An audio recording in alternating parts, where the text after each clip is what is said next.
Bismillahirrahmanirrahim. Assalamualaikum warahmatullahi wabarakatuh dan salam Ramadan yang penuh keberkatan. Alhamdulillah, marilah kita sama-sama memanjatkan kesyukuran kepada Allah SWT kerana dengan limpah kurnianya kita sama-sama dapat berkumpul dalam program Bicara Ramadan pada hari ini. Saya Nur Akmal Fauzan bin Affan Nizam, pelajar dari kelas 5 UM. Marilah kita sama-sama mengambil sedikit masa untuk mendengar tazkirah ringkas sebagai peringatan dan pengajaran dalam bulan Ramadan yang mulia ini.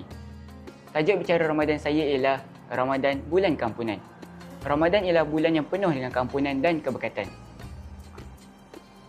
Rasulullah SAW pernah bersabda, apabila datang di bulan Ramadan, pintu-pintu syurga akan dibuka, manakala pintu-pintu neraka akan ditutup dan syaitan-syaitan akan dirantai. Hal ini menunjukkan betapa besarnya peluang yang Allah berikan kepada kita untuk berubah menjadi yang lebih baik. Sebagai seorang pelajar, Ramadan adalah masa yang terbaik untuk berubah. Kita boleh mula dengan perkara kecil seperti menunaikan solat 5 waktu, menghormati guru dan ibu bapa, serta menjaga percakapan daripada berkata perkara-perkara yang tidak baik.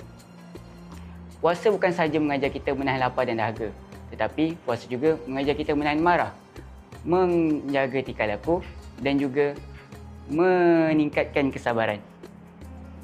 Jika kita berjaya melakukannya sepanjang bulan puasa, insya-Allah kita akan menjadi insan yang lebih baik selepas Ramadan.